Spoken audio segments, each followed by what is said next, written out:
everybody, John here, and today onto the garage you join myself and Purdy, the XK8, as we set off from Lincolnshire on a journey to South Wales. It's about 5:30 AM. It's about 15 degrees C outside. Summer has kind of fizzled out in the UK. We'll probably have another spell of scorching weather in a few weeks' time. One of the reasons for making this video today, despite having not prepped at all, as demonstrated by the pretty crabby framing you're just experiencing at the moment, is last night we announced the winner of the 2023 photo competition. So again, congratulations to not only the winner, but all 11 runners-up. Brilliant competition, really enjoyed it. And from my perspective, I've got to say, I think the new voting system worked rather well. So rather than people having to rank my favourite, my next favourite, my next favourite, just send in the 12 that you would stick in the calendar. So I think we might repeat that system in future. And on the point of the calendar, you 12 who were featured in the video, the winners, can each of you please send me your postal address? And that should be emailed to john@tothegarage.co.uk.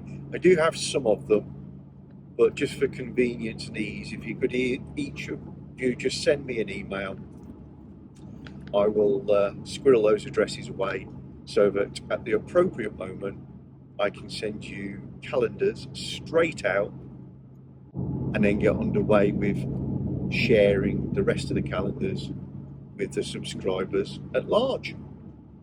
I recently attended the event at the British Heritage Motor Museum, Gaydon, which was to celebrate the anniversary of the XJC and the XJ220. I've got to say, what a marvellous day that was. Great exhibits, hundreds if not thousands of Jags there. A really good XK8, XKR, X100 contingent. I brought a little flagpole to the garage, and we had quite a nice gathering of subscribers and many really nice conversations we had with people who I previously only knew by their YouTube handle, and many people who I'd never met in any way before. It was really nice.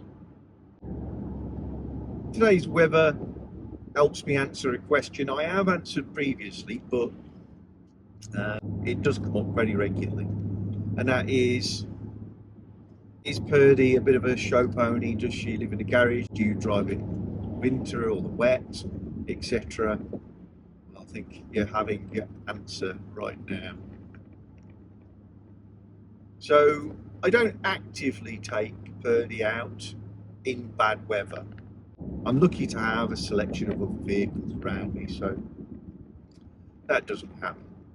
If it's hammering down, if it's snow, if it's slush, then I'll avoid taking Purdy out. However, I drive her regularly, and I drive her for work as well as pleasure, and sometimes I'm away from home on a very sunny day, where I live in the UK. So on my return from work, it may well be winter, the season having changed whilst I was indoors.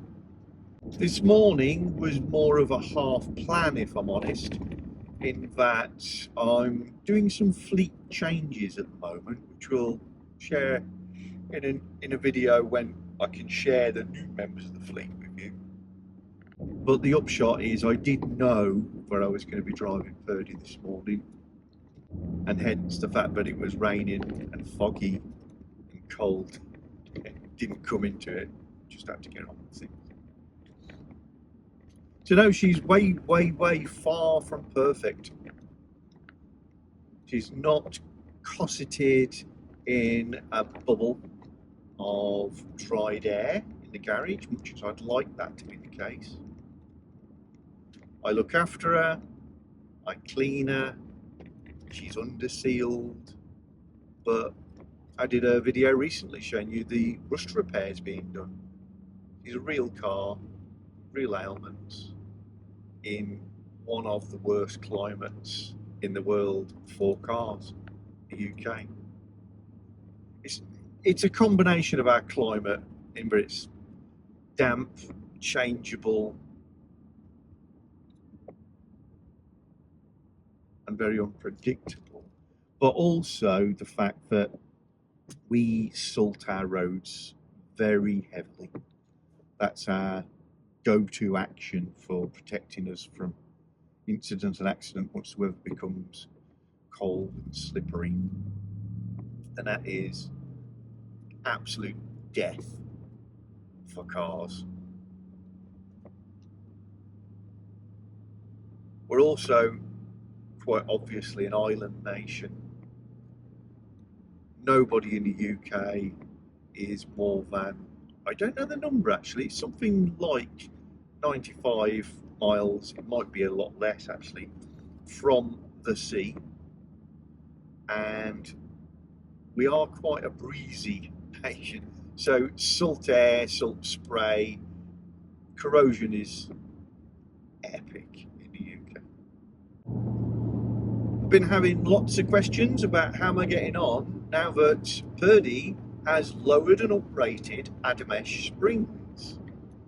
And I'm not avoiding the answer, I just wanted to do a really nice video with some really good cinematic shots to show what she looks like, hopefully share how she handles visually, and you know, the weather is against me at the moment to capture that. I've got some ideas for how to do that that are inspired in part by one of my favourite YouTube channels, so Jag. It's Mark. If you don't watch that channel, another XK8 channel, guys, you want to get out there. But one of the features is he does some very nice shots from time to time, really taking his time using a drone and various other bits and bobs and cameras and some nice editing. I'm going to try and emulate a little bit of that in that video. While we're on YouTube channels, another popular question is, what channels do you watch, John? Loads is the answer. I watch more YouTube than I watch TV, that's for sure. But my favourite channels, so you got get me words right. But we've got Gloucester,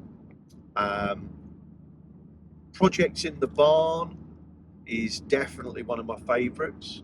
Car Crush UK, definitely one of my favourites. ONDR Modurol. Sorry, Damien, I always struggle. Bit of a mouthful.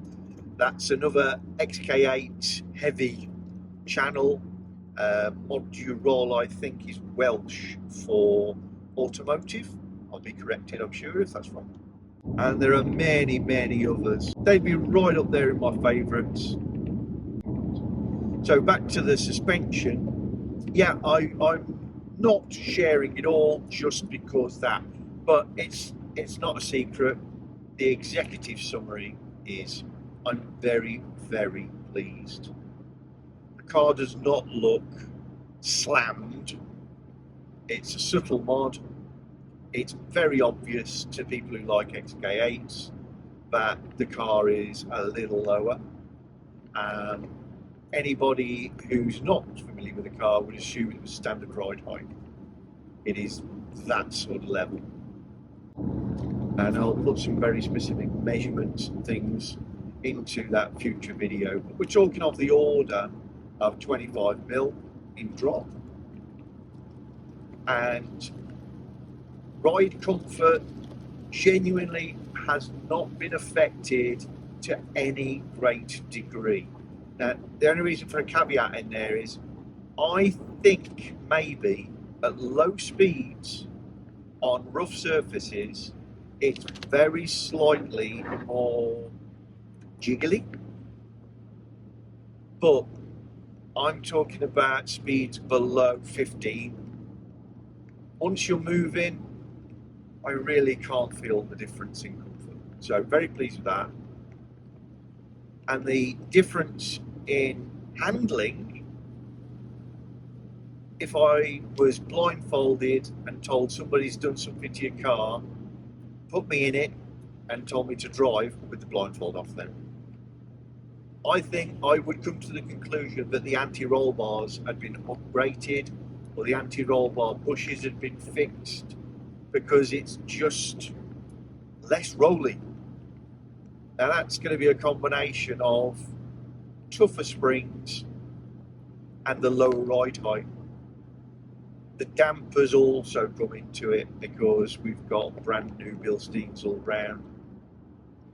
But I think it's probably the roll centre being adjusted just by that 1 inch has had a significant effect on making this car feel really planted on the road.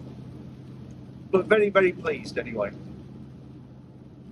Always being asked how the fuel consumption is on my car. I've done some previous videos on that and even hypermiling the previous XK8 PJ. But on roads like this, in conditions like this, and I'm not going to tell you what speed I'm doing, but I'm pressing on, as we say. We are averaging 26.4. Actually, you may be able to tell looking at these shots that the car is cornering very, very flat now. I don't know how well it'll show on film, but where we get these chevrons like ahead, in the UK that means sharp bend. Multiple chevrons close together, very sharp bend. Good fun.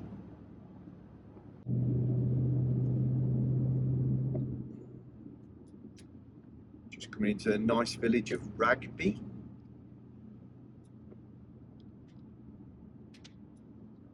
Several nice pubs, one of which has been converted into an Indian restaurant. Now here's a conversation for you guys to get involved in. I'm not committing to act as per the majority or anything like that. It's purely for interest. As part of my as yet undisclosed many car fleet change, I am in the market for, I'll call it a family car, and that is an all-purpose General Motor, not made by General Motors, that's got to fulfill a wide range of duties. My tick list for it is not boring, 4-door, it's got to be a large hatch or estate car or MPV or SUV, because I need to be able to lug a few loads, take things to the tip. It's not going to be too intimidating, difficult to park. My wife Jo will use it quite regularly, and we live in a very rural environment with some narrow areas. She has some errands to run locally, and so we don't want anything too difficult to use. Economy is not the top of the list, however another V8 is not an option. It's got to be a vehicle that can top 40 to the gallon. I have very wide-ranging tastes, and although many of you guys view this as a Jaguar channel, and don't get me wrong, they're my favourite cars, this is my favourite car, and the content is obviously going to be dominant in Jaguar. It doesn't have to be a Jaguar. I'm also very keen on Jeep brand.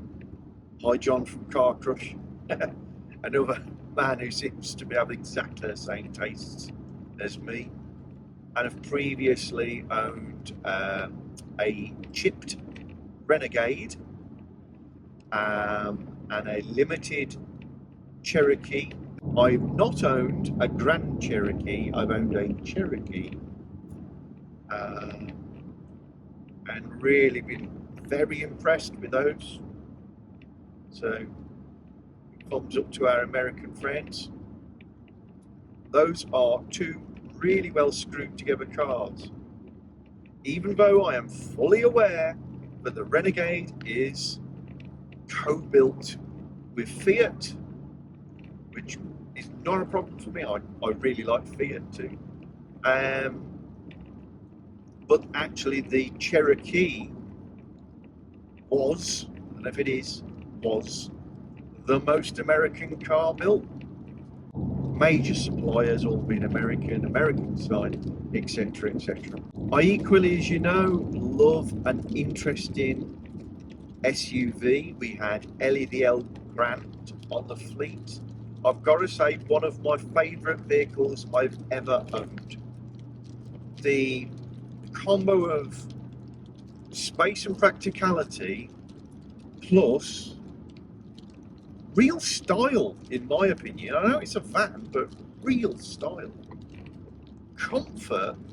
The XJ is the only car I had for matched it for comfort. And it had that beautiful Nissan V6 3.5 litre. So I really like that car. However, I won't be getting another L Grand on the fleet anytime soon, and that is because of the fuel consumption, and that is the only reason. Yes, I could have it gas converted, but I don't want to commit adding that much value to a car at the moment. But I would certainly consider anybody's opinions and ideas on a similar vehicle that is able to crack 40 to the gallon. What other buses should I think about? The XF Estate has always been on my radar, as the XF is again up there in my list of favourite cars I've ever owned. 3 litre D would be my preference for engine, but 2.2 is doable. I'm not wanting to spend an awful lot of money, because again it may well end up being a stopgap car and I move my vehicles on. You can do that even with a new or nearly new car regularly, as long as that's your only vehicle. I've typically got 4 or 5 cars at any one time. So I'm talking maybe something I can pick up for about £12,000. I do like Range Rovers, but I have to confess that some of their reputation for unreliability is well deserved. It's based on complexity rather than bad engineering, but for a car that I need to work when I jump in it, a Range Rover of any variety may be just a little push too far. I know JLR is Jaguar Land Rover, and Jaguar is very much targeted the same brush worldwide as being rather unreliable cars. I absolutely refute that. I think that's just plain wrong. X100 onwards are pretty reliable vehicles. The issue comes in that, again, they're quite complex, and that outside the UK, there's not a lot of people who are familiar with Jags. So your average garage tends to shy away from working on them. That gives them a reputation. Also, they are they're not exotica, but they're higher end cars, and what that tends to mean is they enter the second-hand market, and after their second or third owner, servicing tends to go by the wayside because of the expense, because parts are more expensive. Servicing, if you don't do it yourself, is more expensive, and that's why they get a bit of a rep. There is no car you can point out where I can't point out its weak points, the things that regularly fail on it. You know, the perfect car does not exist. But yeah, Range Rovers are probably just a stretch too far, as are Alphas. I can barely believe I'm about to talk about the following subject, because I know me, but I am still constantly asked, oh John, can you do more on Jaguar Lifestyle and tell us about what you wear and what... And I think, oh, I'm the least fashionable person in the world. So I struggle with talking about this sort of stuff, but to be fair, I guess I would be interested to know what sorts of things people buy and prefer and wear that have got similar tastes to me. Right, so fashion guru John today is sporting his work shirts, which are made locally for me. So cotton shirt embroidered with my D logo because I'm off on a work trip. I'm wearing a wax jacket, lightweight short wax jacket, because I'm heading off to a train factory and I know I'm going to be wandering around outside. It's not desperately cold today, but I'm probably going to get wet, so wax jacket is the way to go. This one is made by Weird Fish. They're one of my favourite brands. Weird Fish are a British brand. I'm not 100% convinced that everything they make is made in the UK. However, it's certainly superb quality. I think most people who've got anything made by Weird Fish will tell you it probably is still with them. I've got cardigans, jackets, jumpers and t-shirts. I don't think there's a single thing I own that's Weird Fish that's yet worn out, and I've had most of it for 10 years. Brilliant. If Weird Fish want to sponsor me along with WD-40, please get in touch, because I use their stuff a lot. Today I have got my Casio G-Shock stainless edition on. Again, great thing for work because looks smart, is practical in that I've got stopwatches and timers and all the features that I use now and again. But I'm in factory environments very often as well, and I can knock this, bash it, and it's far from pristine, trust me, but just literally wash it because it's stainless steel and waterproof, and it looks beautiful again. Really liked it. And I get asked about my glasses, so I think I'm becoming like the two Ronnies and known that I wear glasses of a particular shape or something like that. And now I've got a couple of pairs, but I'm today wearing my nice glasses, and my glasses are Tom Ford classic tortoiseshell frames, and I have a tinted lens, as in varied tint. It tints itself, and it's called Ultimate Grey, I think, like that, something like that, which is nice because it will actually start to tint even behind a car windscreen.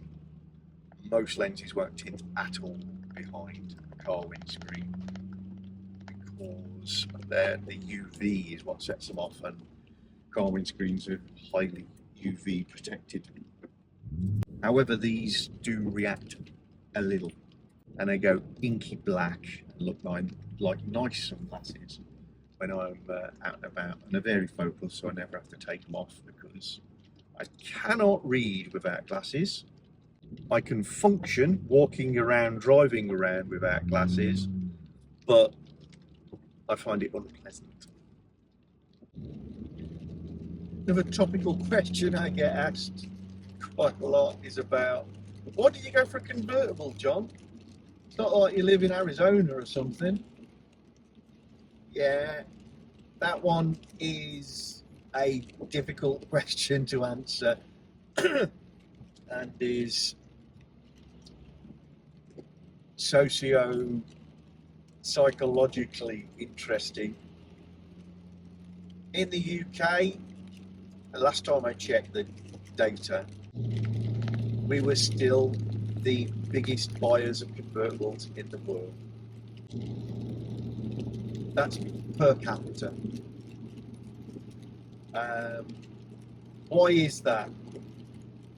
Because look out the window. It's something to do with the weather, I think. In that, for a lot of us, we think, when we do have fabulous weather, and don't take the stereotypes. An awful lot of the time in the UK, it is absolutely gorgeous weather. However, it can and will rain in any given week without warning. On any given day. Forget what season it is. So it's the randomness that the UK genuinely suffers with and enjoys, rather than appalling weather in my opinion. And I think it just goes with our psyche that, when the sun's out, you want to be able to make the absolute most of it. So we love a convertible.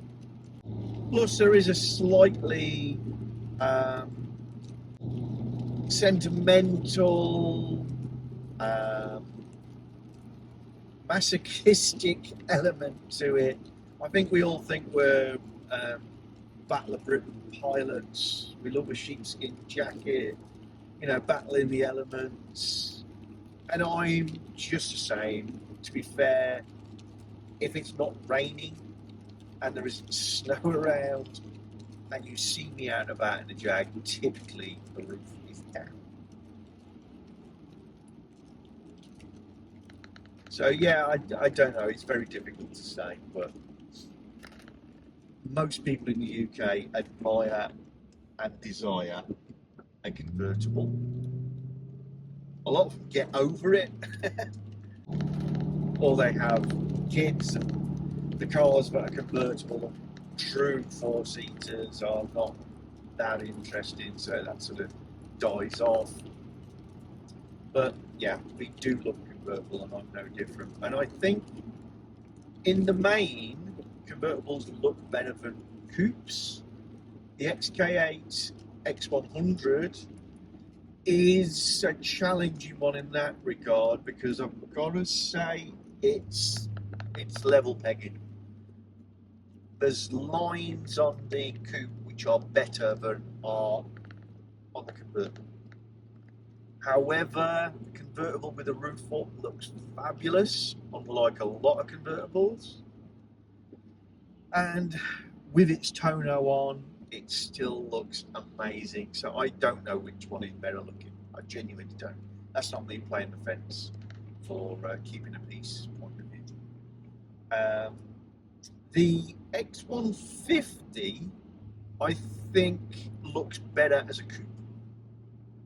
Or coupe. I'm constantly being corrected both ways on the way I say coupe.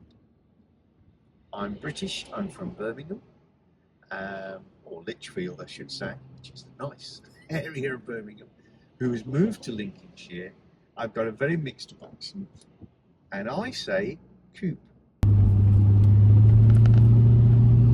Lots of you inquire about how our new little dog, Gracie, is getting on. She's getting on just fabulously, thank you very much. She's now about 3 months old, more or less house trained, to the extent that she has got her own bell that she rings when she needs the back door opening. So that basically makes me and Joe her servants. She's she's a little treat. She's a Havanese. And we were concerned because we've had dogs for years and years and years. We're very aware that some dogs get very car sick, and both myself and Joe love vehicles and spend an awful lot of time in them, whether it's driving, camping in campers, etc. We can confirm Gracie is a car dog. She's not yet had the joys of the Jag, but I'm sure she's looking forward to it. But she's been out for many a spin in the Arbath, and she's been out for many a spin in Alfie the T5, and loves it. Yeah, loves it, actually enjoys getting in the car, and will happily go to sleep or look out the windows, completely unfazed by it. So she's doing well. Next, what are the current ailments that Birdie the XK8 is suffering from? Because if you're really into your cars, there's always something. I mean, she's fine. She's running and driving beautifully. There is no issue. However, a couple of things I've got to work on, but I'm aware of. So, having done the suspension, I managed to disturb the alignment of one of my rear exhausts, the last section, I think. Probably when I was heaving and prying on banked something, I'm not sure. But one of the tailpipes is out of centre on its aperture now. It's still tight, checked it. And when I start the engine, just momentarily I can hear the tailpipe knock on the bodywork. So it's out of centre. It's fine when I'm driving, but cosmetically it looks wrong, so I need to sort that. I did some videos a while back looking at fixing the gearbox limp home mode I was getting when shifting between the right hand side of the gate and the left hand side of the gate, and it was down to the cable at the time. I made a few adjustments in the cable and beautiful. I thought the problem would come back exactly the same, but it's subtly different. So at the moment what I've got is a situation where if I use the left hand side of the box, when I come back down into 4, if I go reasonably swiftly from 4 into drive, sometimes it will trigger limp home mode. What's happening is the 4 digit is not lighting up before I move into D. And that confuses the gearbox because it's going, oh, how did we get from 3rd to drive without going from 4th? And that's what triggers the code. So it's not a fault as such in the gearbox. It's purely a communications issue. And I'm suspecting that the switch gear, the transmission switch that on the left hand side of the gate detects where the stick is a little dicky, a little unclean, a little out of adjustment, or maybe needs replacing, I'm not sure. But at the moment I will be avoiding the left hand side of the gate just because I'm on my way, a long trip to work, you know, it kind of matters, I haven't got time to mess. If I was at home playing around, I'd just be driving it normally, because if it throws limp home, I just pull over, turn the engine off, restart, we're back to square one. So it's just irritating, that needs doing. But that's about it. Other than that, she's running beautifully as always. As many of you'll know, I lost my father a little while back, which hit me pretty hard, I've got to say. We were bestest buddies. Been thinking about him a lot recently. As mentioned, I've doing a lot of fleet changes at the moment, and one of the changes includes we've bought a new vehicle. We don't actually possess it, but we have bought it. And it's very second hand. It's very expensive. But I just know that it would be that vehicle my dad would have gone absolutely mental for. He would love it. So I know he'd be very proud of me and Joe for getting that, and be looking forward to hearing how we get on with it. So, thinking of you. Love you, Dad. If you're lucky enough to have your parents still around, and they're nice, because some people aren't nice, look after them, chat with them, enjoy them while you've got them. Plastic pointy arrows on the wheel nuts of trucks. I love them. They are brilliant, brilliant things. And if you've never really clocked them or understood them, it's a little treat for you. So they're on there and they point at each other so that first you can tell if the wheel nuts are coming loose. Big heavy lorries, an awful lot of force is exerted on the wheels when they're going around things like islands, going around on the moat or roundabout, some people will call it, and they do come loose. So you can glance at the arrows. If any of them aren't pointing at each other, then one of the wheel nuts involved is loose. But another reason for having them is you can see at a glance whether or not all the wheel nuts and studs, more importantly, are still there.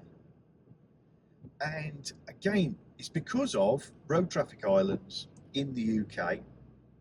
The forces involved in a big heavy lorry like the one in front of me going around an island at relative speed, because some of our islands are quite fast, they're quite sort of big diameters, will very often pop the stud. It will shear it off and blow it out like a bullet.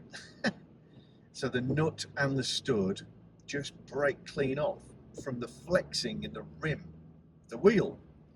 And if you're in the UK and therefore got plenty of big roundabouts and you're ever out for a walk near one that is frequented by big lorries, just look by the curbside around the outside edge of the roundabout, the sort of gutter area. I reckon you'd only have to visit 3 roundabouts to find a couple of lorry wheel bolts, studs, nuts, usually with a plastic arrow attached to them. Yeah, it's really common. Fascinating stuff to me.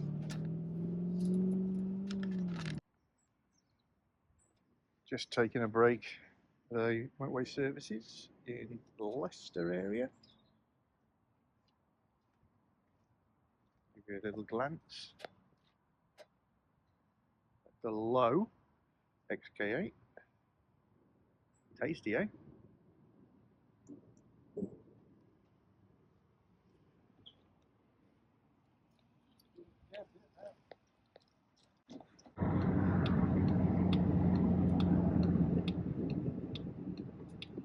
Two and a half hours later, just pulling into Gloucester services.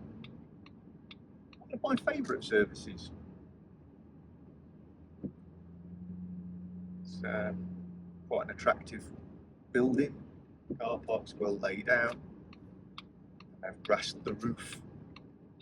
So for those who know these things, I've named it Teletubbies Services. If that means nothing to you, then there's nothing I'm going to be able to do in the next few moments to explain it. We've averaged 27 to the gallon. That's an indicated 27 to the gallon.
diesel 179.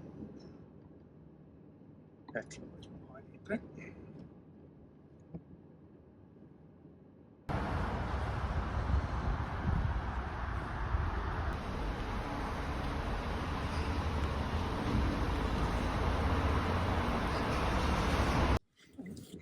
So that was 177 a litre.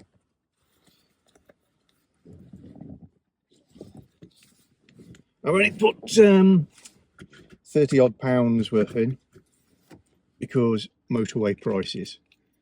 But if you don't use motorway fuel now and again, you'd never get anywhere. I'll fill up at a supermarket before I set off back for Lincolnshire. Actually, I won't go to Lincolnshire. I'll set off for Derby on Wednesday and then Lincolnshire on Thursday. Sometimes I don't know where I am or where I'm going.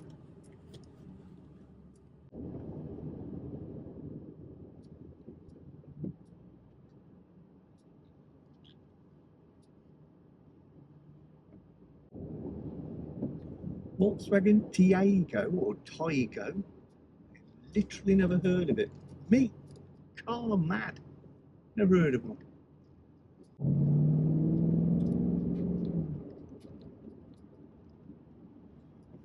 Mind you, it's probably electric, and I'm well behind the curve on electric vehicles.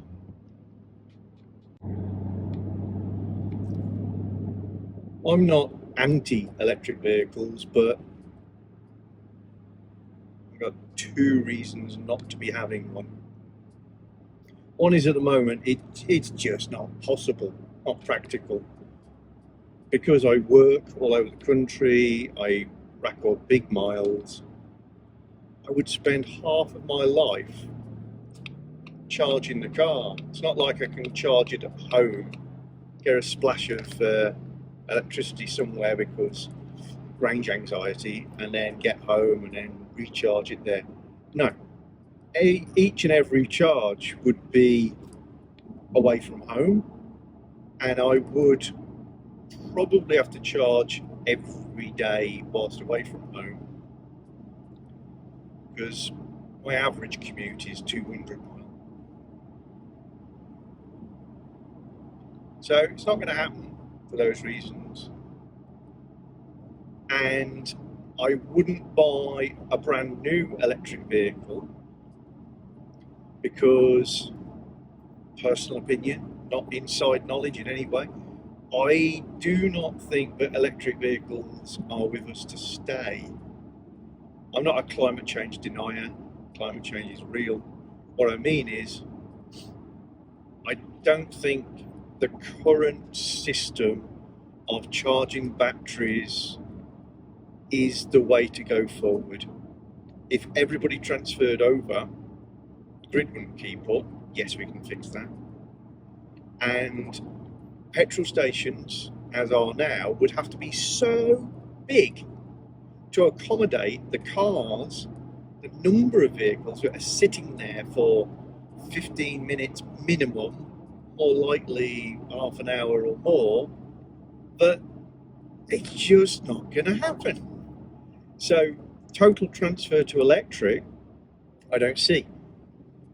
Total transfer to something, including electric, yes. I genuinely think hydrogen is probably the long-term winner. So I won't be buying a new electric vehicle. I wouldn't mind buying one as a run around because interesting, because fun, because different. Interesting looking Overlander. Oh, it's a Unimog. No, it isn't. It's DAF. I mean, it's probably ex-British military.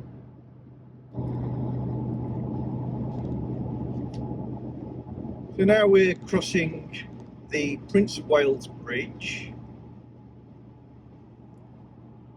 the Severn Crossing Bridge, into Wales.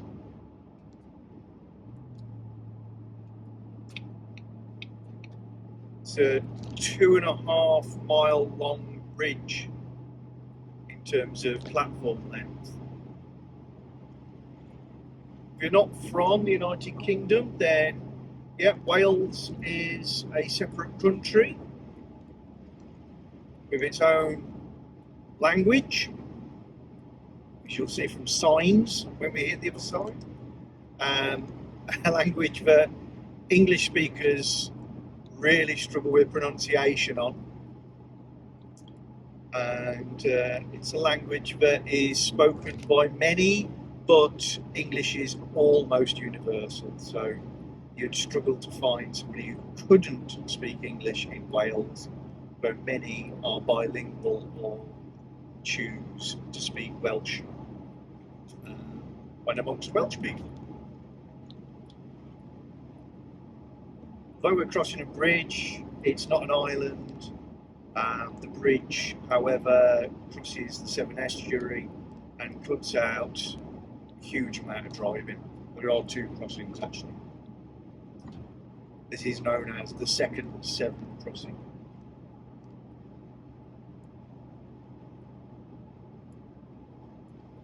Beautiful country, mountainous, probably more justifiably than the United Kingdom, known for its rain, only outdone by the Lake District, losing the name there, guys. But truly beautiful, with a beautiful accent, or range of accents. The Welsh speakers have a certain lilt to them, and Wales is well known for producing some of the world's greatest singers.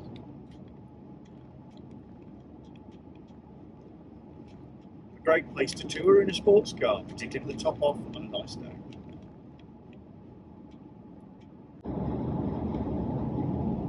Here we are, welcome to Wales, or Croeso I Cymru. Welcome to Monmouthshire, or Sirfini. I really have got those terribly wrong, I fear. But the phonetics of Welsh are completely different to those of English. So sometimes you are sort of guessing at how the Welsh words are pronounced, even though they're written down for you.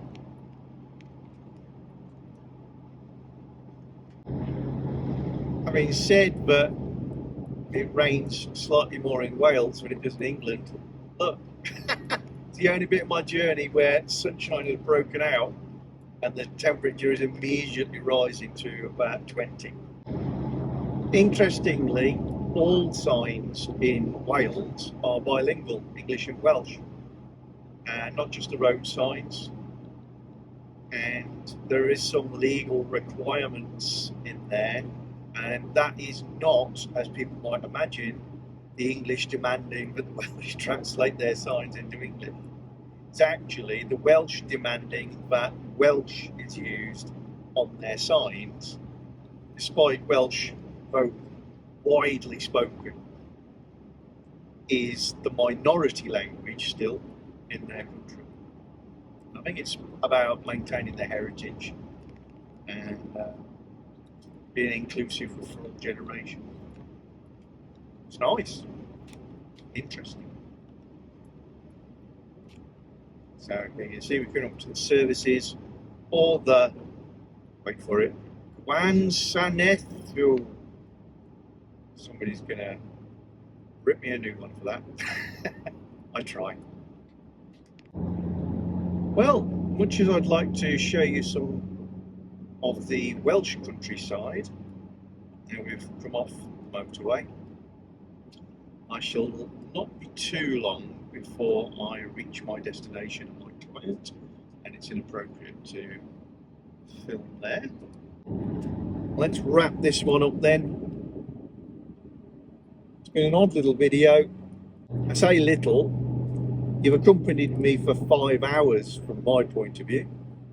But yeah, if you'd like to see some more Jaguar lifestyle type videos, just vlogs talking about use of the Jag, places I'm going, what I'm up to, how I'm using it, the experiences, etc., then, you know, drop me a comment below or send me an email to john@tothegarage.co.uk, and we'll see what we can do while we're out and about in Purdy.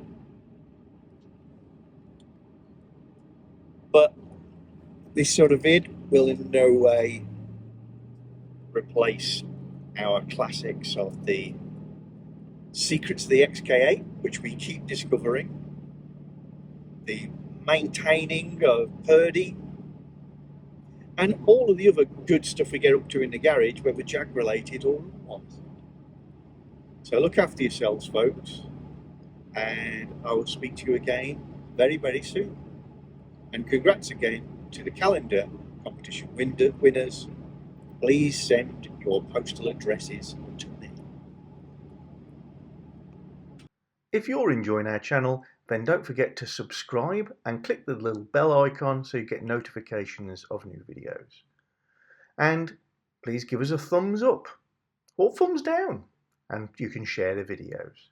And below the video is always the area where you can comment and get involved with the chat.